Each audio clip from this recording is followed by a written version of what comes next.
tuned for sports. Keeping Score with Jess and Dean. It is Sunday, May 3rd. Happy May, my friend. How are you? Good, how are you? Not too bad. No? You doing all right? I'm battling. Yeah. I'm battling. You're getting through it. I mean, like, baseball's in my DNA. Oh, my season's over. It's you're like, done. And I Sorry. mean, obviously, it's May 3rd, but, like, I mean, it was over before May 1st. So, like, let's just call it what it is, okay? And, like, when my partner doesn't, like, my partner doesn't patronize me and like kind of pity me and play the like, oh, it's early. Like you, when you text me, like I didn't know about crochet until you text me the other day. I was in the middle of doing a funeral, which I saw our friend Seth Aldrich, one of the great guys, saw him at that funeral. So when you text me, and at that point, it wasn't even a gut punch. We'll get more into it in baseball, but it was like almost like, all right, what else can you throw my way? He's not saving the day either every 5 days. It's so bad, but it doesn't help that in a week where everything happened, all the turmoil and the drama around Cora.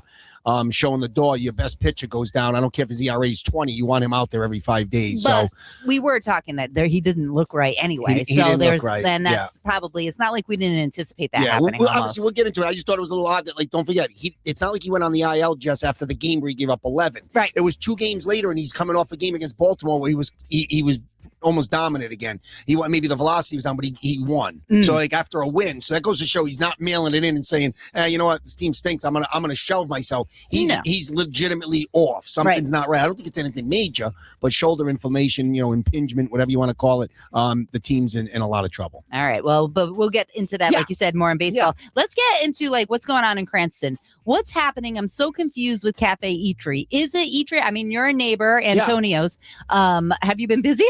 Because Mama G made reservations and she went there and it was dark. So I'm just confused.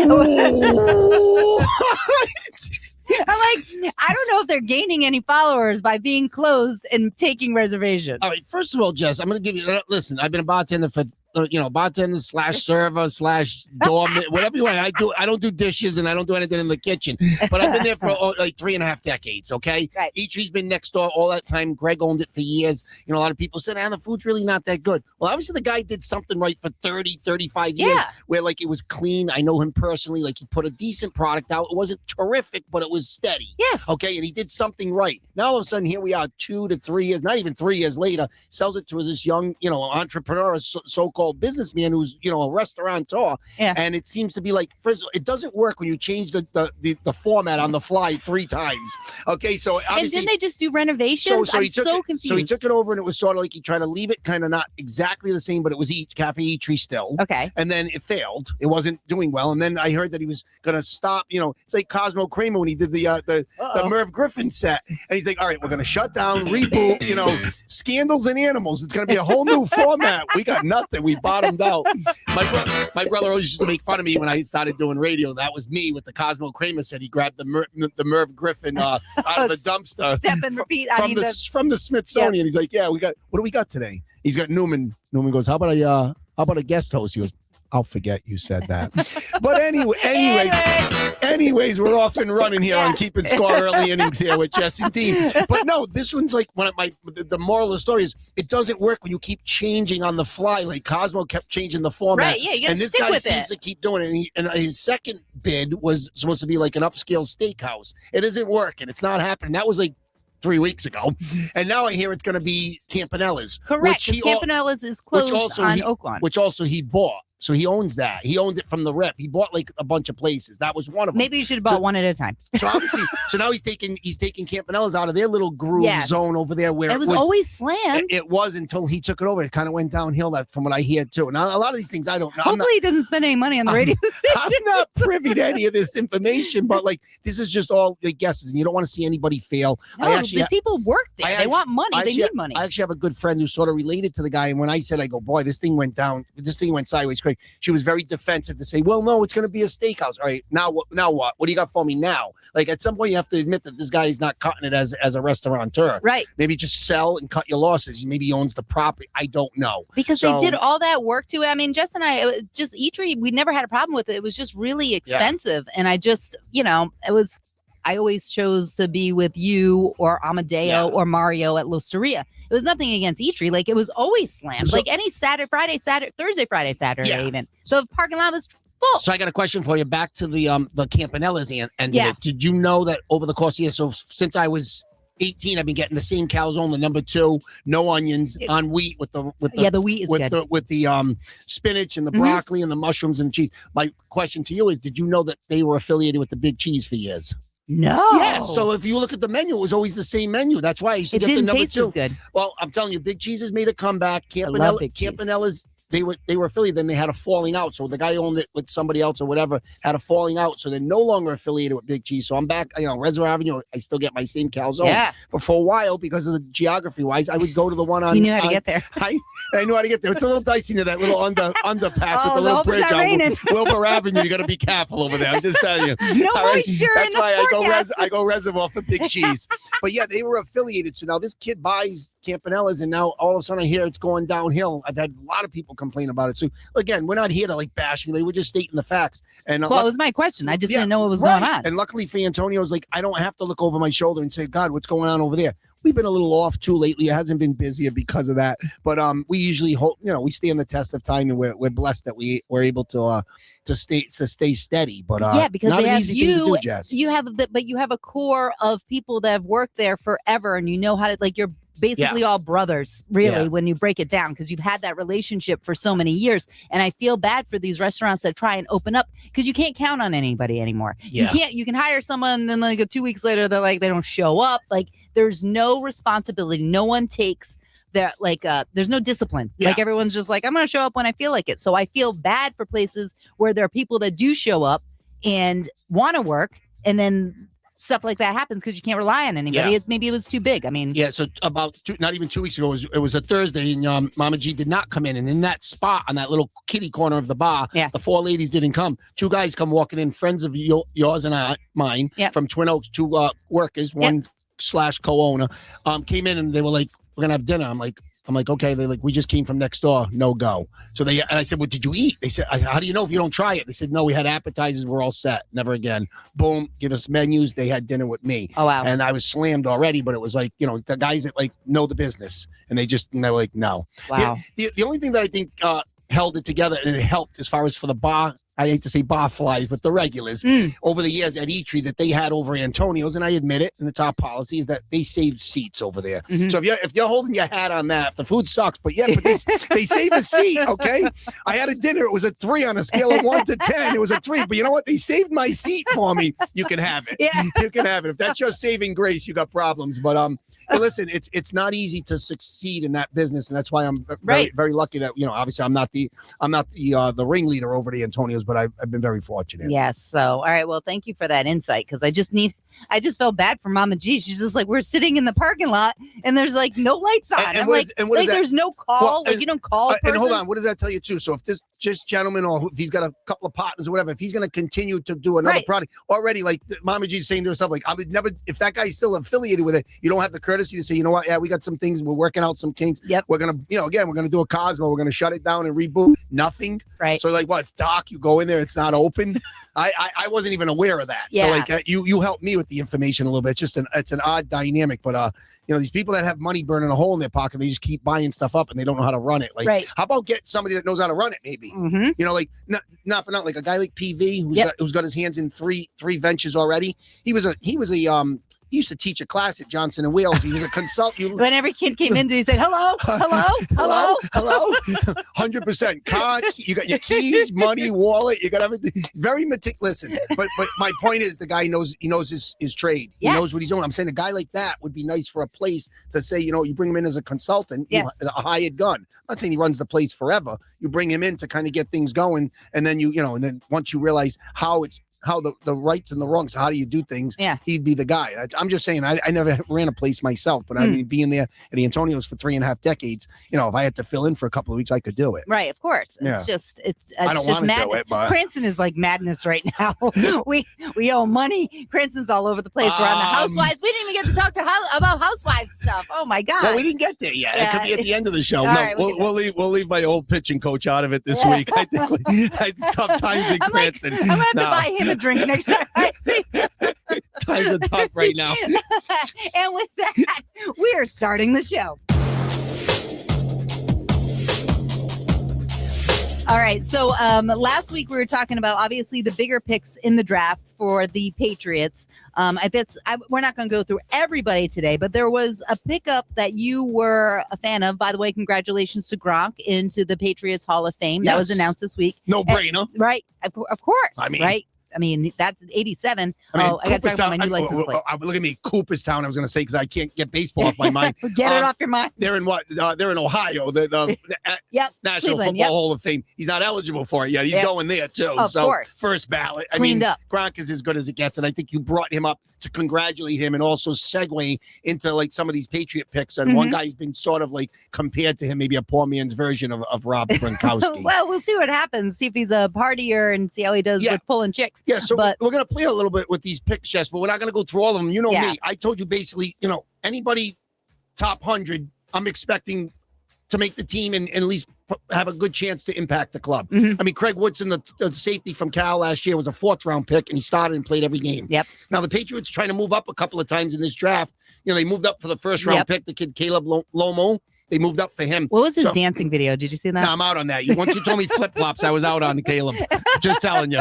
But we may need you, buddy. We got him at 28. He's going to be a swing tackle, obviously, the first year, and see what happens based on injuries and health of some of the guys that they already have. But, obviously, the kid Eli Raradon is the kid that everyone's saying Gronk. And I mentioned it on the show a few weeks ago. We were doing a little bit of a draft preview. And I said, I forgot his name, and his name eludes right now, but they love this kid from Notre Dame. And I looked at his numbers. I mean, he's been there for a few years. He played at Notre Dame his whole career and didn't start until his last year. And this kid's he looks like he's a late bloomer, 22 years old. He's 6'6", 245, and they believe he's got a lot of Gronk skills. I saw the good film on him where he can make people fall down. I'm not saying he's making people miss, but he's athletic. He's got a little Gronk in him, and that's what they're seeing. They see stuff that we don't see. And he's young enough, so I mean, obviously, it's going to take years to develop. But it's nice. The size, we can't change size, so no, you can't teach it. So third round at 95. I love this pick here. You take a shot. I told you, I think going into the draft that Hunter Henry, we love him, but he's making 8.5, and I think he's probably on the tail end of his career with the Pats.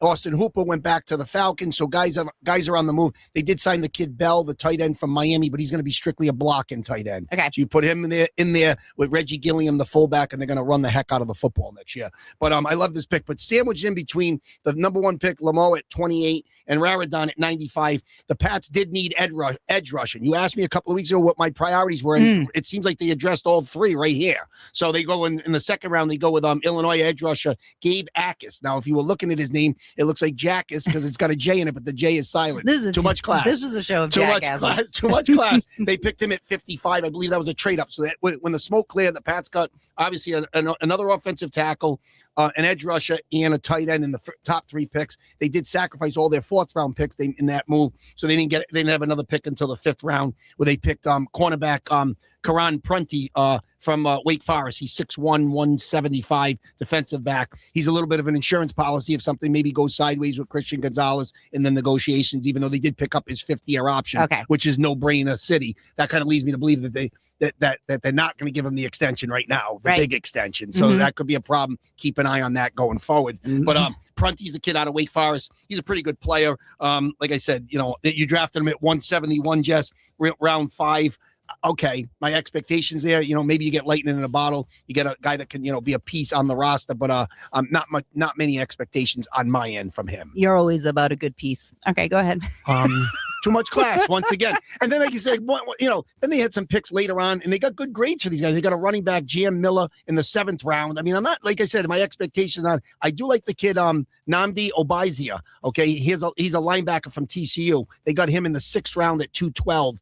This kid, I think, can play. If you ask me, like after the top 100, who I like out of all these kids, it would be Obizia. I think he could be a guy that's going to make the team and maybe make an impact. They may have stole him in the 6th round. We'll see what happens. You never know with these guys. Right. But they may not even end up. Yeah, you don't know. But they around. Well, pretty much all of Rabel's draft list, and I know Rabel wasn't there for some of these late picks last week. Well, he just needed one day of counseling, and everything's fine. I thought that was kind of like just the timing of it. Like I have to go today. Like obviously, you got the draft going on, and then like you said last week, who's making the phone calls to these kids? I mean, but Elliott Wolf kind of shotgunned this draft. They've got their brass there. They've got the brains behind the glass. So we'll see how it all plays out. I kind of overall like the draft. You notice You notice the other thing, Jess, that I would hope you'd notice here, and everyone else would notice, is the fact that you don't see receiver, which leads us to believe A.J. Brown has to happen right at this point. And even though I don't love A.J. Brown at 28 years old, I wouldn't give up a first-round pick. I'd give up maybe a second and a third in next year's draft. But, I mean, this has to happen now. Be almost like, our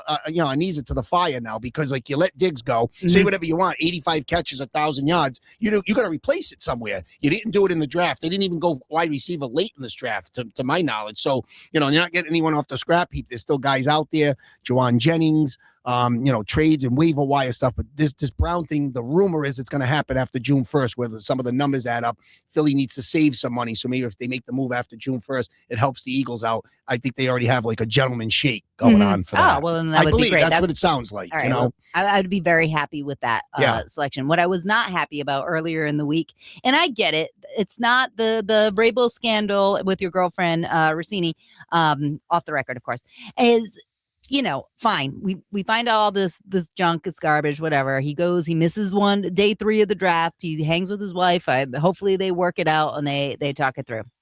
What my problem is they did a meet and greet, or like pretty much a sit down event with Vrabel, and it was hosted by Scott Zolak, and Mike Reese was there. So Mike Reese, so the three of them are on stage.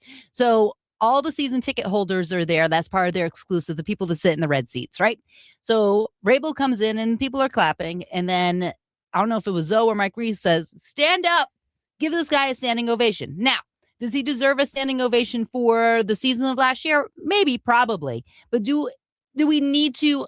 You're starting a lot of problem this season already. And I don't know if we should be like, oh my God, you're the greatest. Like you're a big distraction right now, if anything. So my problem was not that they were applauding him. I think you should. I think he's a great coach. I don't want another coach. But to stand up and be like, yes, like this, too much kissing ass, in my opinion. Well, first of all, from what I believe, obviously Mike Reese works for ESPN, but he also works for the Patriots, I believe. So he's going to kiss. I mean, I would guess he didn't ask the tough questions in this thing. No, like, right. Also, what was it? Was it? Yeah, he was all rolled to him. So no, I agree with you. Read the room. It's like and read the time and like look at the time frame here. We're still in the middle of this thing. There's information every week. You want to give him a standing O? I mean, you got the last. He might have given him a standing. No, too much. The last two things that you're thinking about right now, you're not even thinking about 14-3 right now. You're thinking about Rossini and smoked in the Super Bowl. So like right now, I'm not thinking about giving Vrabel an ovation for anything. He better just try to figure out a way to get through this and make sure nothing else comes to fruition or comes to the forefront where eventually he has to say basically not even like getting fired. He may have, where he says, I got to walk away. Yeah. And, you start hearing Mike Tomlin's name thrown out already. I don't want to start hearing about other coaches. I mean, we had a pretty good thing here. We're building this thing back up. Yeah, they had a great year, a bad finish, but a great year. Very disappointing, but I agree with you on that. Like, come on, cheer for the guy? No. I mean, enough. He deserved the round of applause. I get that. It's just like standing up and hooting and hollering. I'm like, we're all right. Was Zolak blowing his nose? I don't know, or scratching his back, or farting. It's really disgusting. The guy's just gross. I'm sorry. I mean, and everybody loves him, and I think he's a nice. I would believe in my heart he's a nice person. If he came up to you, he'd be very personal and nice. I wouldn't shake his hand because I don't know where it's been. That's all I'm saying, because I watch him pretty much every day. And like these guys with the hand sanitizer, like I know I'm a little bit to the extreme to the other side, but he's just like he has no filter like when he's on the air. No, God bless him, he's got a gig. I mean, he's Zoe, but I mean, come on, clean it up. There was something else I wanted to mention about the Vrabel thing. Now I forgot it. It entered my brain and then it was taken away. I can't remember what I want to talk about. That's what I think when I think of Rossini. And obviously, you don't share the same sentiment. No, I don't think she's that hot. No. Okay. I mean, she probably is a very nice lady. I do believe that certain people's personalities make them hotter. No, I think the other way around. I think that she's a little snot in the sense because like she's the thing about like always, she always acts like she doesn't really like her husband as it is. I don't go for that. Yeah. And the guy owns the Shake Shacks. He's a billionaire. Like he could kick her to the curb. Right. I mean, he's no Clooney, but I mean, like I'm just saying, like she's smoking, but like keep it, be humble, have a little humility. Yeah, like look like you love your husband. Yeah. It's kind of nice to love your spouse, Yeah. Yeah. What? Wish I could resonate. Be good. Well, I have a spouse. I did. Yeah, you know what I'm saying? Yeah. All right. Anyway, we're going to thank our sponsors. Do you have anything else you want to talk about? This is what came back in my brain. So preseason, I don't know what, I forget what they call it, but all the teams kind of have like a roast type of reel kind of thing, like who you're playing in the season. So like we're going to be playing the Chargers, I think. Yeah. And like they probably they go after the opposing teams that are in the schedule. That's where I think the Vrabel thing's going to be a distraction.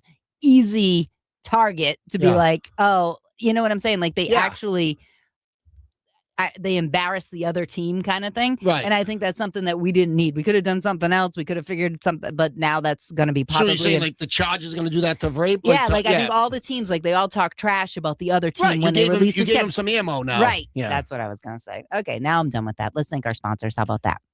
790 The Score, your best bet for sports. Celebrating 25 years, Build RI members have been directly involved in constructing over 110 local, all-union, large-scale commercial construction projects worth more than $10 billion, promoting local economic development initiatives in order to create business opportunities for local businesses and work opportunities for local skilled craftsmen and women in a competitive environment that is level and fair.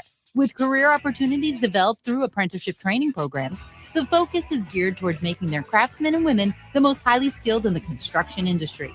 To find out more, visit buildri.org. The Rhode Island Building and Construction Trades Council. 10,000 skilled craftsmen and women. Together with our contractors, we spend approximately $6 million per year training our membership in state-of-the-art construction technologies to ensure a stable, safe, and productive workforce, delivering projects on time and on or under budget with the finest craftsmanship in the industry. The Rhode Island Building and Construction Trades Council. We build Rhode Island. I got to put the mics back on. All right, let's go into the NBA. All right, this is what I'm going to start with.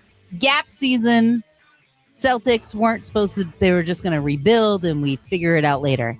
Then Tatum does end up coming back. Then the Celtics are in the playoffs. So now I want to win. Like, I'm not happy anymore about like, oh, well, this, was never supposed to be here. The 76ers, the fact that it went to game 7 is embarrassing. And I don't know if these guys, this is my question to you. Is it the choke factor of Tatum and Brown, or is it the coaching of Johnson's own Joe Mazzulla? Because Nick Nurse seems like he has a handle on things, and so when you have to break it down, he changes. Mazzulla just like keep Derek White in there. Doesn't matter if he ain't got it this year at all. You brought it up a week ago, and I was thinking about it all week as I listened to Keep and Score, and I'm like, wow, she mentioned White before I did, and White's I think he's one of your favorite guys. Yes, he is. But when you singled him out last week, and I'm like, all right, it's not on one guy, but he's been bad. I mean, like real bad. Turnover city. They need it. They need it from him. And like I said on Pro FM the other day, I just don't know how many times Tatum and Brown can push off with the left arm, or Tatum, it's just you're gonna get called for it every time, and you're looking at the official. All right, Oubre's up for an Academy Award. We get it, but he's hit the canvas like 7 times, and he got the call like 6. Right. Okay, so like how many times you going to offensive foul? Tatum, Brown had his 4th foul Thursday night in 3 seconds into the second half. Yeah. And they're just not, you got to play smarter than that. He has 9 offensive fouls in the playoffs. Yeah, well, and I look at myself too. Shame on Dean for being the guy who all year bragging about all the lunch pail guys, the Gazas. Yeah. And I'm not saying they're bad because the second unit came in Thursday night in the blowout and played really well. I'm just saying, I know it was not that well. No, but I'm saying they gave them a little. They looked like they had a little urgency. They were playing hard. At least they had a little run. They want 10-0. They seem to be hungry. Mm-hmm. But I'm saying guys like Scheinman. I told you 4 years ago at Hauser, playoff Sam Hauser is not regular season Sam Hauser. He had some good looks Thursday. He was throwing bricks up. I'm just like, it always looks nice out of his hand. Yeah. But my point is it's the playoffs. And another guy who could be up for the most improved player of the year. I don't think he got it, but he was up for was Neemias Queta, who is terrible in this series. All he does is foul. Yeah, I don't know. He almost doesn't want to play. It's like I was 12 seconds into the game. Let me just get something. So you go to Vucevic, who can score, but he can't defend. He's getting smoked by Embiid down on the interior. And that's saying something because the guy just had surgery. Yeah, but you know what? Even Embiid, and I think it was game 3 or 4, he was at the top of the perimeter in Boston. He was shooting threes left and right. He was bricking everything. Yeah. Get into that little mid-range and that 15-foot, he's butter. Yeah. I mean, he still can get it done. He's been playing extended minutes, and you got to be careful because him and Maxey, and of course, we say Paul George is allergic to playing. He's playing. Yeah, all right. Playing. I don't think he's sitting out. He's the old Paul. And it's Paul funny, George. Jess, because I look around all these. We're going to look into some of these other series. It seems like every team or every every series has a player, a marquee guy that's either questionable or out or can't play. It's never an even playing. Like, somebody's got something. And now, of course, JT didn't come back. I think it was more precautionary. And I think Joe, threw in the towel Thursday night kind of early. Yeah. So he was thinking that maybe Tatum was, let's just be careful here and err on the side of caution. I don't think it has anything to do with the Achilles. It was his calf. And I know it's close, but you see what happens. But didn't he hurt his calf last year at the same time? And wasn't it Halliburton that also hurt his calf at the same time? And then it was a calf injury and then it went. Yeah. So you got to take it seriously. Listen, it should have never came down to this, but this is where it's at right now. In Philly, they do. Nurse is a good coach. I'm glad you brought him up because he won a championship in Toronto. I know he had Kawhi Leonard there, but the guy can flat out coach. And everybody always said if you can get that Philly team actually on all cylinders playing together, they got a nice little nucleus there. I mean, Embiid's, he's a little slower now, a lot slower, but like you said, 3 weeks away from appendectomy, he's been playing pretty well. It's a tough situation. And I don't like the game 6. Oh, the crowd was so loud. Yeah, no kidding. Be a professional. You're getting $300 million. Be a professional. No, first of all, the Celtics seem to shoot better in Philly. I thought that they, but I was saying to myself, I did kind of sense a blowout in game 6 because there hadn't been one of those blowouts on our end where we got smoked. They blew Philly out twice, and I thought maybe Tatum and Brown would just kill it, and it wasn't to be. But some of the other guys, at some point, Derek White has to make shots, and Pritchard had a couple of good games in the series, but you're not going to get that every game from him. So it was just funny. I was watching one sequence where they stopped it and they broke it down, and you're watching Tatum at the top of the key, and it's 5 out. You literally got 5 guys in the middle. There's just there's nobody. I mean, you got Embiid just playing center field, but there's nobody. Like there's no post. There's no there's nothing. There's none of that. And here's not going to do it. And here's where I find the problem. So I feel like they get a little tight when they're losing, right? And so then I think, all right, the 3-pointers aren't falling. Tatum's still going to probably do that, but then it's Jaylen Brown that's just like, all right, I'm just going to go in there and hard dribble off my knee and try and go to the basket. And then he's trying to get the foul called, and he just throws up a stupid shot. And sometimes he doesn't get fouled on that. And you do that too much, there needs to be a play call. And I also don't think, because everyone is I don't think anyone knows who to throw to. Are we going to Jaylen Brown or are we going to Jason Tatum? And I think that they're just using them now as the excuse, and they're not taking the shots that they're usually taking. Like Peyton Pritchard, he should be in there. And like the Hauser can't get it done. I don't know. He bothers me. No. And I don't even know why he started the other night. And like I said, Shyman, of course, we love it's been a nice year. It's been a fun year. The story's nice. But now I want to win. Now you're in the postseason. And by the way, I'm just going to tell you this. Brown and Tatum are both responsible for wherever the team ends up because they're the two guys. They're the stars. It's your Jordan. It's your Pippen, Rodman. You get it. I will tell you this. Brown looks worse when he forces. Tatum, I'm not saying Tatum's great, but Tatum still, to me, I'm still a Tatum guy. Yeah, I know Brown, he's got that toughness, but when he's trying to force, he looks terrible. I know. Like you just said, you just summed it all up. The way he plays. There was one play in Boston the other night where like he dribbled it, like you said, off the kneecap. He had to go get it all the way back at the other side. So he had to go 90 feet. He's got Grimes on him. Grimes is like defending him. You blew the whole shot clock. You came down and you flailed. And then you're like doing this. And I'm tired of it. Like pointing to the officials every time. You got to play through it. I could never be an official for the NBA because I'd punch all these guys in the face every single play. And guess what? If they're following you, then you follow them back, follow them at the other side. Because that's how they're going to let the game run. So you're going to get pushed. You're going to get shoved. And I don't know. We would never have a game. It would be all free throws if that was the case. Well, it's unfortunate that it's come to this, but obviously there's other games and other series that are going on, and that what's also unfortunate is I rented this jacket, and I thought. Well, by the way, we're on YouTube this week, and like it's we rented it. I didn't. I was just about to say, like, I wanted to interrupt you there. Like, first of all, I love it. Yeah, it's old school looking. It's really old school.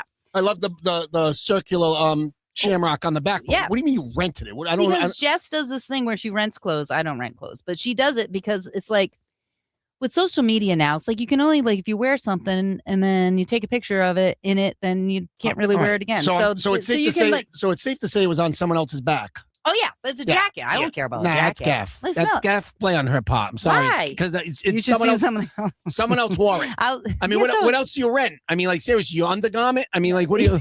I'm just saying. I don't know. Where do you draw the line? Rent some bras. What you rent? No, I'm okay, kidding. all right.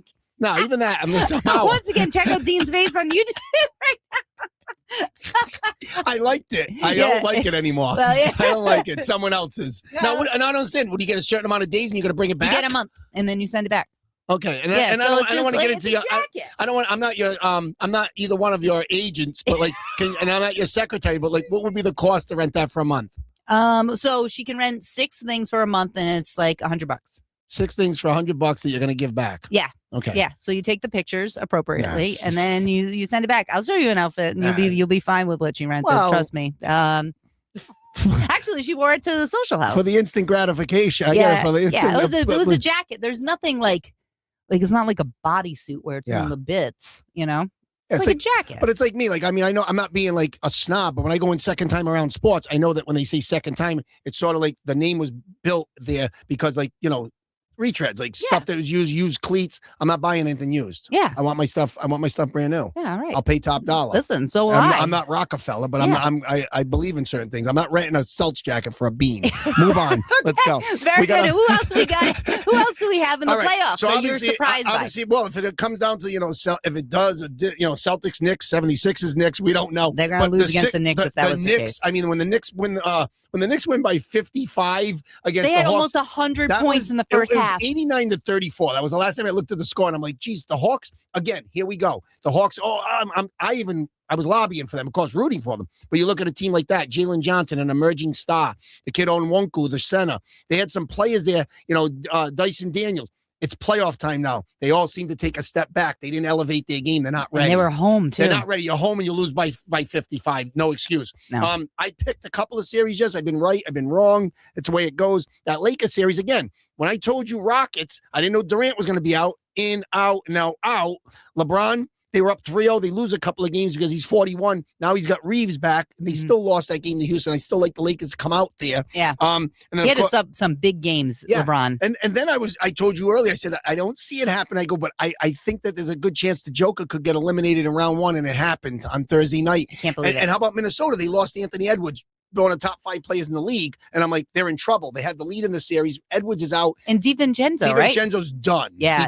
He tore. He's history till next year. So forget him. him. These guys all blowing out their So they Achilles. replaced him with the kid that they got at the trade deadline from Chicago. He's got a difficult name. Io DeSono, though. Okay? Sure. He came over. The kid was a star at Illinois. He's their leading scorer right now. In the first 5 games, averaging 22 a game. He's out for he couldn't play in the game that they clinched. They turned to Jaden McDaniels, and of course the defensive Gobert did make it difficult for the Joker. Jamal Murray, I think, was 4 for 16 in Game 6, and of course when it was all said and done, the Minnesota Timberwolves, who have been in the Western Conference Finals the last 2 years, they're moving on. I don't know what the status is of Edwards. He's still out right now, but they get a little bit of rest. Knee again? Yeah, so he's had a bunch of injuries. It is his knee. So McDaniel stepped up, 32 points, 10 rebounds. He's actually one of the best two-way players, quiet two-way players in the NBA that people don't talk about. But there's still some series going on. Orlando and Detroit. Franz Wagner. He didn't play Game 6. Also in The Sound of Music. Yeah, there you go. But in Game 5, I believe, Paolo Banchero and Cade Cunningham had 45 points apiece, and they went 1-2 in the same NBA draft 4 years ago. So like they were talking about, all right, it's not Bird and Magic, stop it now. But it had that feel of 2 guys that were in the same draft and are battling it out. So there's a lot of things to still like about some of these series that are going on. But again, the Celtic thing has kind of put a little monkey wrench into everything. All right, I have 2 points I want to make. One, shout out to Kolick. He ended up playing the end of the game. I know they were winning by 100, but the end of the Knicks game, he was in. He looked very good. He's growing out his hair. He had a little headband. They were up 50. Yeah, but so what? No, so what? He's from here. I'm proud of him. And then you mentioned the Bird Magic thing. I don't remember. You know all the details. Larry Bird in playoff time as a Boston Celtic, age-wise, like, did there because I feel like he's about the same age that Jaylen Brown and Tatum are, right? When he was winning, or no? Was he younger? Well, don't forget, Tatum's 28, Brown's 29. Bird's Bird, they played longer. They stayed in college longer. Yeah. So when Red Auerbach actually drafted Bird, they had different rules back then. He was a draft and store, meaning like he drafted him a year before he was eligible. Like he stored him for a year. So then he came into the same draft with Magic. Okay. He was the 6th pick in the draft. Magic went number 1. So like Magic was super young. They were on different ends of the spectrum. I mean, they got to have a 3-4 year gap in age because Magic was like 20 when he came into the league. Bird was probably 23 already. Okay. Because Bird quit college when he played at Indiana. He was a garbage collector. He was collecting garbage. So like he had a little gap there. So Bird probably came in at 23. That's why he only played like 11, 12, 13 years, and he was done at 33, 34 with the back injuries. So it's the age difference is a little bit so it's warped. So not the same as like we are looking at Brown and Tatum. But no, I mean right now experience-wise, experience-wise, I mean Brown and Tatum. I mean it is a similar path that what Bird went to because Bird turned the Celtics around right away. They both. All three guys have played a ton of playoff games. Right. I mean, Tatum's passing everybody. Tatum and Brown are moving up that list as far as all-time playoff scorers. But but I mean, like Magic's situation was a little different. He was number one pick in the draft, and he was also, they had Kareem there, but he was basically brought in to save the franchise. The Lakers hadn't been doing anything. The league was kind of, with the ABA and all that merging. And Magic basically, at 20, put the team on his back and won 5 titles in 10 years. So Bird won 3 in the same decade. I just want to know about the choke factor because I just can't figure it out. I can't figure it out. I saw the Celtics lose a lot of games that broke my heart. I saw Magic hit the little baby hook. I don't consider those chokes. You just lost. You had 2 heavyweights going at it, and somebody has to lose. And it's just I never considered the Celtics a choker. Magic, they said, I think it was 83 or 84 when the Celtics won it. Magic didn't see the clock, and he kept dribble. Yeah, all right, he made a mistake, but I don't consider it like a guy that had already won a couple of championships. He had 42 points as a center when he was he did the jump ball because Kareem got hurt his rookie year. So in 1980, I'm not going to call him a choker 4 years later. The guy is, you're not going to always get the job done. But those guys, there was no choke in their game. Do you think that our current Boston Celtics should have more titles under their belt than they do?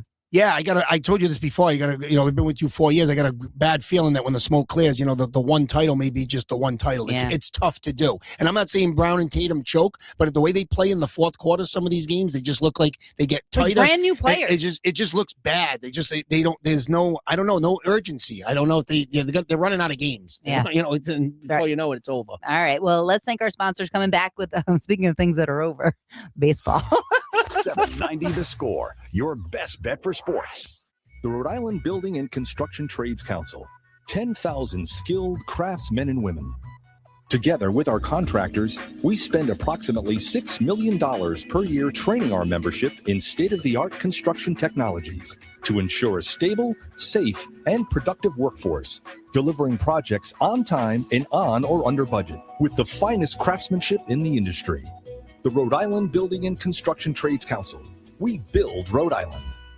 Celebrating 25 years, Build RI members have been directly involved in constructing over 110 local, all-union, large-scale commercial construction projects worth more than $10 billion, promoting local economic development initiatives in order to create business opportunities for local businesses and work opportunities for local skilled craftsmen and women in a competitive environment that is level and fair. With career opportunities developed through apprenticeship training programs, the focus is geared towards making their craftsmen and women the most highly skilled in the construction industry. To find out more, visit buildri.org. I'm just going to let you take it. It was a tough year, and it's not even close to being over for your Boston Red Sox. Tough year, it's a month. I just feel as though I'm sorry for your loss. I just the core news this week, the crochet news this week. You look forward to baseball so much. I mean, that is your sport. And then to have them do you dirty like this, I just feel bad. And then to boot, it affected me in such a profound way that I didn't look at the group chat from last year for my my Hurricanes team, and the season started. I missed the first game. I didn't even, because I don't look on the little, what's it called, WhatsApp or so it's from last year, and usually I would think there'd be like little dots. You'd know you have like a notification. Yeah, I never looked at it. You got no dots. So wait a minute. So I'm in Stop and Shop. I felt like I was with little Jess again. I was in Stop and Shop on Monday, right? Yep. And I turn around. I'm in the line, and I see a friend of mine that I grew up with. I haven't seen him in like 7 or 8 years. One of my best friends from when we were kids. He looks at me, and I didn't even know it was him with my glasses on. I'm like clueless. So he's like, "You don't know it's me." We start talking. I pay for my stuff, and we're standing off to the side. We're talking. He's like, I said, I heard your brother's playing. I see it on Facebook. His brother's like 65. They have the Rema League has like a 65 division. I said, your brother's playing. He goes, well, I'm playing again too. I'm saying, oh, good for you. He's like, Throwing curveball. What? Someone saw that commercial the other day. Yeah, Randy Scott saw. I saw him at Verizon with his wife Beth. He's just like, I saw Dean. I'm like, where? At Antonio's? He's like, no, on TV. All right, moving on. Okay, continue. Moving on. So my friend Steve says to me, he goes, I'm back playing again too. He goes, I just had a game yesterday. Mm-hmm. He goes, who do you play for in that league? I said, the Hurricanes. He goes, that's who we played yesterday. And I'm like, did they ask me to come back and then decide they don't want me back? Oh, geez. I never looked at the thing, and then I did, and it was like telling you what uniform to wear that day. So I text the guy, and I said, Charlie, I'm sorry. I never saw it. I'm technically challenged. He knew that already. I said, I would have, if I didn't see Steve, I would have missed 3 more. We have 3 more games this week. Like I got one Monday, one Sunday. I wouldn't have known. Oh, wow. Because I'm back in the Rimsville League where it starts like right after Mother's Day. So I thought I had 2 or 3 weeks to get ready. So I was you better get going. So this is what the Sox have done to me, okay? Just so you know. All right, just so you know. So this one. Nothing is right. And by the way, Jess, I feel bad for Red Sox Nation even more than myself because these people that got a little excited that they won a couple like with Tracy. Yeah. It don't work, okay? Stop it. Like when the rubber meets the road, you stink. You can't score runs. Chad Tracy, who looks like Breslow, by the way. He looks as nerdy as Breslow. That's right? Why he's in the position. So this is like, you know what? And then on the flip side, Jess, I know a lot of people are going to say, how could you let Cora go? I mean, I was a Cora guy, but I mean, there's a shelf life on everybody. Everybody's job, everybody's life, keeping score. Yep. Everything has a shelf life on it. Talk to you in August. But you know what I'm saying? Like, he wasn't Casey Stengel. Right. Okay. Like, I mean, I don't know what that reference is. Well, it was a Yankee manager back in the 40s and 50s that won like 12 World Series. I still love the Yankees. Yeah. I mean, I respect them. I don't love them. I should have never said I love them, but I respect the hell out of them that they're good every year. Yeah. My point is, he's a good manager. I think he's a great baseball guy, but he never had that team ready to play coming out of spring training. No. And someone the other night tried to make the excuse about the World Baseball Classic because some of your guys, every team had guys playing in it. Okay. So the Yankees are 20-10. It was USA. Yeah. You're going to Judge went and played in the Yankees are 20-10. So I don't want to hear about that. Okay. Win games. And he didn't do it, Jess. And, and everybody goes, well, they got rid of the whole staff. So what do you want to do? Something? You suck. So what do you want to do? You want to keep the third base coach and get rid of Cora? Usually in that situation, you see the offense has been their worst detriment. Yeah. It's been their thing all year. The offense. The pitching hasn't been great, but the offense. So usually you would see the hitting coach get fired. And then it falls in line. And by the way, nobody's even mentioned it all week. Andrew Bailey kept his job. They kept the pitching coach. What has he done? Bale's pathetic. No one. Okay. He hasn't had good years. And go back and look at the footage. It's all over Instagram, and he's been pouting when he gets taken out. He got taken out the other day. It's 5-1, 3-1. Doesn't he start fights on the mound? Isn't that him, Bale? Well, he's temperamental. Yeah, so yeah. he got taken out, and they put Weiss in, who gives it up every time. And second pitch he threw, he did give up a 2-run homer. So do you. But the bottom line is, the game. You have no shot to win these games. Ranger Suarez did pitch a good game in Toronto. That poor guy. He just got here and he's like, what the hell happened? Well, don't forget though, Jess, his old team. He left the Phillies to come to Boston. The Phillies at 9-19 fired Rob Thompson on Monday, and of course, you knew it was going to happen.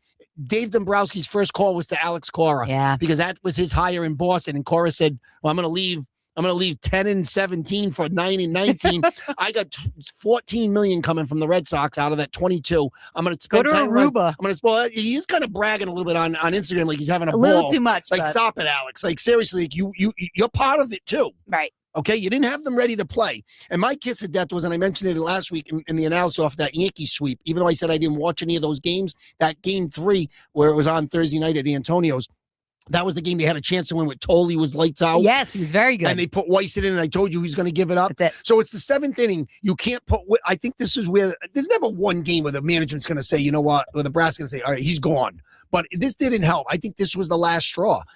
Thursday night at Fenway, it's 2-1 in the 7th. Why wouldn't you put Whitlock in for 6 outs? Or because you're afraid to burn him. He pitched 9 innings all year up to date. I don't know why they're not using him hardly at all. Whitlock's your best reliever, the only guy I trust outside of Chapman. Yeah. He puts Weiss in. So Weiss gives it up. You lose the game. And then you go home to your hotel and you never used Whitlock at all. So what did you get out of that? I think that was where they said, you know what? Sometimes you got to go outside of your game plan and say, I got to manage this game like with some urgency. Cora didn't do it. Right. I think maybe that was the night where they said, because I mean, you win 17-1 on Saturday and you fire them. So obviously they had their mind made up. Yes. Okay. So, I mean, listen, now basically what it comes down to is how many championships, did Cora win? Just one? Yeah. Okay. So I've even thought about this all week about his tenure, and goes by quick, but he was there 9 years, 9+. You think about it, 2018, he wins the World Series his first year. Start to finish, they were terrific. Yeah. Comes back in 19, doesn't have them ready to play, making excuses left and right. They don't make the playoffs the next year, so they didn't defend it well. 2020 was COVID, and he got suspended by Major League Baseball for the Astros thing. He got suspended, so the Red Sox stuck with him, and they brought him back because he's a good baseball guy. 2021, he did take him to the ALCS. They lost to the Astros, who went on to win the World Series. Okay, so that's a good season. 22, 23, last place. Okay, 24. I think third place. And then last year, of course, got them in, squeaked the wild card and lost to the Yankees. So, and then this year, disaster. So you're into like almost 9 years. I mean, what is he? He's a good manager and he's a good baseball guy and he will work again. I think I think what's going to happen with Cora now, before we get into what's going to happen with Boston, is that he's going to sit it out the rest of the year. Yeah. He didn't take the Phillies, so he's not going to manage anything right now. Takes the rest of the year. And I'm going to give you two landing spots for him. Go. New York Mets next year. Cohen just keeps throwing money. They lost. They suck. They already had a 12-game losing streak. Although I wouldn't even want to go there. I think Soto's a cancer. I think he's a poison there. Something's off. Okay. Lousy. He could take the Mets because they'll spend money. They'll give him what he wants. You know what I mean? They'll give him more. So I'm thinking maybe Mets, or if he wants to be really, really like jam it to the Sox. If the Yankees, who I love this year, I think they're terrific. When Cole comes back, if Boone finds a way not to win it again and doesn't win the World Series, at some point Boone has to go. If he has to win it all. No, he does. He can't just keep That's one. We already know you're playing in October. That's like the given part of the proof. But you have to win in October. If he doesn't win, imagine Cora going to the Yankees to manage the Yankees. I love the Yankees. I would be fine with Cora, actually. So I think Cora hated everybody internally. I think he was just like telling the guys, you play baseball. Everyone knows how to play baseball. Get out there and do it, and they'll figure it out. It took too long for them to figure it out, and maybe he estimated their talents. Okay. I don't think he likes Breslow. I don't think he likes any of those internal people. And I think he was just like, you know what? This is what you give me. This is what I'm giving you. I've been telling you for 4 years, too. When a GM comes in, 99 out of 100 times, that manager's not going to be the manager long term because he's always going to want his own guy in there. Yeah. And Cora wasn't his guy. So, and the other thing, I'm tired of hearing about some of the players. Garrett Whitlock, who's pitched 9 innings this year, 10, I think now, says, well, it's clear to the management that our job is to play baseball. Yeah, your job. Yes, your job's to play baseball. And then did he get hit? And then Story expected like an explanation. Story, you're hitting 190. Stop swinging it here. Okay, number one, you shouldn't be playing short anymore. You should swing over to second or get DFA'd. Yeah. Marcelo Mayer, who's starting to come around, should be playing shortstop every day. At least you got something there. Roman hasn't come around yet. I know it's a little scary. I'm getting a little nervous with that one, but I still believe he's the cornerstone. Who's your leader? There isn't one. There isn't one. Roman went right to the microphone, but he's 21. He'll be 22 in 2 weeks. Yeah. I mean, when you're in Stories, your guy on the field, but he's hitting 190. Am I going to buy into it's like having a DJ that is like the lowest in the ratings. So he's trying to give you air checks. Yeah. So the question is what do you do? For right now, you bring Chad Tracy up, who can relate with some of the younger players because he had them down at Worcester. So he's managed a lot of these guys. He brought up his staff now. Chad Epperson. Love how you say Worcester. Worcester. Yeah. So, he's going to he's going to put his own stamp on the club for now. He's the interim manager. That's why the tag's there. If he, pulls the rabbit out of the hat, maybe they take it off and he's the full-time guy. And you happy with that? No. Okay. I'm happy with wins. If he wins games, if he wins enough games, it's not going to happen. You got Crochet on the IL right now. Bayo, I don't even know how you can run him out there anymore. He's poison. Yeah, so like right now they can't generate enough runs, and you got to wonder like what they could have done in the offseason with some of these deals. Rumor has it Cora didn't want Jarren Duran traded. You overplay your hand with some of these guys. Duran's hitting 190. They got 5 guys out of 9 hitting under 200. You're not going to win many baseball games. But if I'm looking at somebody from outside the organization, possibly next year, because it's probably going to be Tracy the rest of this year. It looks like. I could be wrong. Right. I heard Dustin Pedroia's name thrown out there. He's never managed. I think he likes to spend time with his family. He's got 3 young. What about our guy? He's got 3 young kids. Veritek was the bench coach. I thought it would be him. No, from Rhode Island. Rocco was mentioned. Okay. Rocco was mentioned. Now, how do I feel about that? Rocco did play a year with the Red Sox. Mm-hmm. He's a good manager. He didn't have much to work with in Minnesota. He was manager of the year, I think, twice. So he knows what he's doing. Right. grew up a diehard Yankee fan. I don't feel like it's in his bloodstream. I don't think he's a Red Sox. I think that matters. I do. I think that's like, I think if it was $120 million, I could probably figure it All out. right, And I could wear I probably wouldn't wear the hat. Rocco's on my short list because I believe Okay. he is a candidate. And the other guy I'm going to throw out as a dark horse is former Red Sox backup catcher. You probably say who is David Ross. Okay, he was on the 2013 team. He And was Van the catcher. No, that's David Lee Roth. Okay, but no, I know you like the little funky stuff off the field. I believe David Ross one season was on Dancing with the Stars. Really? Yeah, I think wait a minute, I think gotta so. look that He up. was in something. I mean, he's no Clooney either, but he's a Yes, he was. He's a personality. Was he really? Yep. Okay. Dancing with the Stars. David That's Ross hilarious. managed the Cubs and had a nice career in the major leagues. Oh no, he did not. He didn't win though. He was on it. Go ahead. He was Yep. on it. He Yep. was on it. Yeah. Yep. So David Ross actually was the catcher for the Red Sox in 2013, that Boston strong team that won it all. Mhm. Okay. He stole the job in the middle of the World Series from Jared Saltalamacchia. He ended up taking the job I from love him that last name. right during this. Yeah, he had the most letters in his name in any guy in Major League history. Jared Saltalamacchia. That's good. Italian too. Salty. Yeah, I like it. But then he threw the ball past Middlebrooks and never caught another game the rest of the series. But anyways, David Ross got a ring, and then 3 years later, in 2016, was on that Cubs team that broke their curse. So he was on the Cubs in 16, got Okay. 2 rings, and then managed the Cubs. I think they had a little bit of a quick trigger with him to get rid of him. He's a great baseball mind. I like catches as managers, by the way. Stephen Vogt in Cleveland's doing a great job. I like catches as managers. And why is that? Do you think I just think because they just they can see it? yeah, they see it all. I just Yeah. feel like, obviously, you're pitching.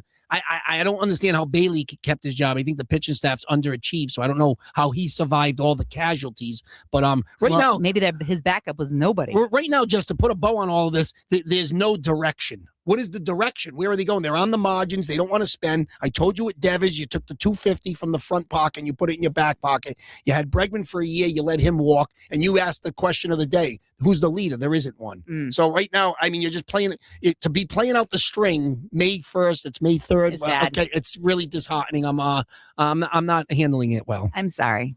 No, I know you are. I just I'd rather you just admit that it is what it is. No, it is. I said they were dead. so. Sorry for your loss. What? Listen, we only got 10 minutes left. So let's get to hockey. Don Mattingly's managing Oh, the I Phillies now. know. Who's never won anything? He takes them over. They're 9-19. They swept the Giants though. And by the way, he's only there because Dombrowski likes him. His son is the assistant GM, Preston Mattingly. But let's get this guy a freaking ring. I mean, poor somehow. Donnie, baseball. All right, let's get to hockey. All right, so let's just put it this way. We are more than happy on how far the Bruins have come because, again, that was under, the Celtics as the season progressed. We're like, all right, I can see Celtics doing it. Bruins, we're just like, whatever happens, happens. And then they have a lot of fight in them, and I appreciate that. I say it and I don't. I talk out of both sides of my mouth because I'm like, I wasn't even asking them to win the series. I said, I told you 6 or 7. I'd be happy if they, and they've done that. They've got it to that point. That game at home on last Sunday when they lost 6-0, I'm like, I'm done with them. Yeah. But then they go to Buffalo and they save face and Pasternak scores the game winner. And I'm saying to myself, they didn't quit. They quit in that game. Yeah, well, 6-0. I know, but 6-0 looks bad. That's 40. It's embarrassing. That's 42-0 in football in my eyes. Like in those kind of if you put it in the same. I'm still proud of the fact that they battled to the end. Swayman's had a pretty good year, and they're battling. They're gonna need another goal scorer. They need something in the offseason. Another guy. They need a little bit more toughness. McAvoy's had a great season, but not a great playoff. Buffalo's good. Buffalo's a good team. I mean, you're not losing to some also rans, but a team that's starving for postseason success. It's looking good for the Sabres. You need to come in here. Okay. That was interesting. Okay. He's just looking at the timing. So that's Doug from The Wolf. My other question is to you, and Jess says it all the time. She's just like, well, of course there's going to be a game 7 because people want money. Do you think there's any element as a professional athlete that you would throw a game to get to a game 7? It is weird that the Celtics went to a game 7 in a team that they were supposed to blow out, as well as the Bruins. I don't think so as much as the Celtics. No, I'm going to say I like her analogy. I like her conspiracy theory to believe that. I'm going to say no for the players, yes for the management, because they're the ones that they get another home game or another You know what I mean? Like, Right. if, say Buffalo loses to the Bruins in Game 6. Oh, we got Game 7 back in Buffalo. Obviously, you don't want to lose the series, but you're saying it's another gate. It's another. It's it's all money. Right. So yeah. So to answer your question, sort of yes. Players no, because they got a set salary. They probably get a playoff share if they win the series. They don't get more money if they win a particular game, whether it goes 4 or 7. Then that doesn't change their money. I just think at it's that like time. get it done, but Yeah. I mean, it is more money for the venue. It's more money. It's more more concessions, more coverage, jerseys, more right. another TV game. Right. But it's all a lot of it's all locked into. Yeah. So. All right. Let's keep moving. Do you want to do quick for the PC Friars? So you were giving me a pretty fun stat. So we were saying that there are 8 new guys. Mila obviously is the one is he the only one that's coming back? I mean, is Mila the only signed one? There could be a couple of walk-ons on the end of the bench that are still walk-ons. You don't have to give them any NIL money. You know what I'm saying? Like maybe the scorekeepers, that kid Williams who came in last year, that was sort of the scorekeeper. I was nervous for him. I got to say his name right. The only guy that was still left was the 7-2 guy that was a stiff last year. And I say his name, it's Pinnis, okay? Yes, all right, just so to clarify there. He's gone. He transferred.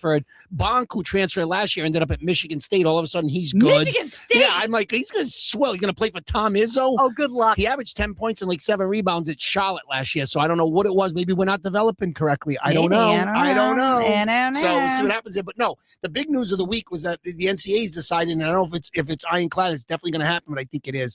You know, you remember back in the day, it was always 64 teams, and then it got expanded to 68. Now they want to go to 76 teams. That's way too much. That's way too much. And put in everybody. Yeah. Everybody just plays then. I don't like it. It takes away from trying to get to where you want to get. And plus, you know how I feel about your conference record. Yeah. You know, some of these teams, you're going to put a team in that's 5-13 in conference because they had a big win against, North Carolina early in the year. Like it's just putting you're making it too easy now. It should be difficult. What is the theme here? Money. Yeah. Yeah. Let's get to birthdays. We have 5 minutes left. It is Sunday, May 3rd. Who was born today? I'm going back to that 2013 Red Sox team that won the World Series and captured my heart. I know it's all I have. I got it. I know the theme. It was 13 years ago. You're living in the past, man. You hung up on some clown from the 60s, man. Former Red Sox right-hander Ryan Dempster is 49. No, he didn't pitch long for the Red Sox. He's a Canadian. Can he pitch now? No, he's the co-host of Intentional Talk on MLB Network. He's one of my favorite broadcasters, too. I love Dempster. Turned 49. Canadian-born pitcher. Played a lot of years, like 15 years in the majors. Florida Marlins when they were Florida. Chicago Cubs, and of course won the World Series with the Red Sox in 2013, 2-time All-Star. Dempster's a character. He does the show, and it's funny because he's just like this guy. He co-hosts the show. They got the girls Sierra Santos. She kind of shotguns it. Yep. And it's Dempster on one side and Kevin Millar on the other side. Oh, I like she got Kevin a couple Millar. of personalities, and it really works. Yeah. They used to have Chris Rose do it, who I loved from Fox. They got rid of Rose for cost cutting, and they brought Santos in to kind of drive the show. It's pretty good. I'm going to go over to the entertainment side real quick, Jess. One of my favorite character actors, Bobby Cannavale. Oh, yes. Is 56. Nice. I like him. I go season 3 of Boardwalk Empire. Oh. He had a brief stint on Blue Bloods, Mm-hmm. and in the late 90s, early 2000s, he was on one of my favorite under the radar shows, Third Watch. Oh, is that the fireman one? Yeah, okay, yes. very Fire good. and cop show. Yeah, Sort of. Yeah. You have quite the theme. One of I think my- he was in a season of Sex in the City too. He's been in a lot of things. I think they mentioned either Sex and the City or Friends. He may have been on Yeah, Friends he was a couple on of Friends times. too, yep. So He was all over the place. Yeah, and I've got one legendary pop singer is still going at 92. The great Frankie Valli. Oh wow. The Four Seasons. Yeah. And of course, people forget he played Rusty Milio on The Sopranos, the little munchkin. Oh. They will chalk it up to the munchkins of the when they wanted him clipped. Phil wanted him clipped. And it was a line in the show. He did not say the M word. Okay, very good. Because of my What else? birthday's from May 3rd. All right, very good. Okay, I thought you had more than that. Let's get to it then. All right. We got 2.5 minutes left. We didn't talk about any of the housewives. Are you caught up on the Real Housewives of Rhode Island? I'm embarrassed to say I am. Very Yep, good. I am. Did you see anybody you knew in No, episodes? so it's been a little bit quiet on that front. Okay. My only question would be, this is so embarrassing, but who cares? I'm just gonna. Yeah, I this watched is- it. this I is got to our own show. it. Yeah, Yeah. it is. So I got to ask you the whole situation when Ponarelli's phone was ringing and he played the role, and how come nobody asked the follow-up question? So if I'm Cohen or anybody, I would have said so. I would assume his mother's all right. Right. Nobody said anything about that. No. So your mother's fine then. So there was never an issue with the mom, correct? Right. Well, I mean, she was in the ambulance, like the rescue, rather. I'm thinking like to myself, was any of that stuff true? Because Rula went home. Remember, she wasn't. Yes, I do. All right, see, Yes. I'm dialed. I love this. The polo. They went I to really go see do the believe polo you in should be. Newport. Yes. And I love polo Jerry in gave Newport. up the boat. I got it. Jerry gave up the boat. Michael Jordan. Yeah. He's fish with Michael Jordan. That's the biggest takeaway for me. Like, holy crap. He's your friend. I need to meet him and shake his hand because he knows Michael. Or I'll knew work, Michael I'll work Jordan. on that. That I'll would work be on great. that one. That was, But Have no, a I'm saying to Miranda bring myself, him in. I don't think anybody cared about Pontarelli's mother. That's all I'm saying. And obviously, So rude. obviously, he's still doing it's something naughty going on. But then he went to the post game. I always call it the post game. Yes. He went to the, Watch What Happens Live. Yes, he did. Yes. So, I mean, let's just say that that relationship that he had, he got involved with a person that is really doesn't have both laws in the water. Yes. So that's like a hot mess. But my question to you is, so Becky ended up having foot surgery from him. She knew Brian forever. And I think I need like my bunion done. Yeah. So I don't know if I should go to your guy or if I should go see Dr. Pontarelli, because I need something to be done because my health insurance is. But I already told you this on prior show. Didn't I tell you that my guy and his guy are partners? Oh, but your guy's in Cranston though. No, my guy's in Johnson, in like they have like 2 locations or something. Oh, so my right. guy and him are linked to each other. It's on there. Does he do surgery?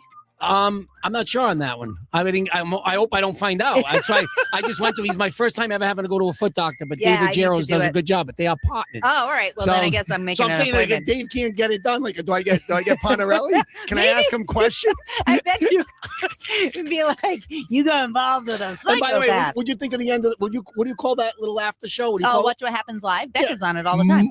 Really? Yes, all the time. Big time in she it. is. She's Berg huge. is big time in it. Berg's bad. How about Povich on it the other night? Know. Maury He Povich. looked so good. How old's Povich? 80's gonna be 80. Yes, change. over 80. Yeah. He looked excellent, and he was with it. I loved seeing him. Maury Povich is like a legend, really. Yeah. I mean, you made fun of the show, but it was entertaining. No, and back in the day, we didn't have our phones, so he's we up would always there with watch. like Jessica Sciano and Dean Solitro. And this is Keeping Score with Jess and Dean. We'll be back next week. Follow us on Facebook and Instagram. Boy. See ya. Really end this.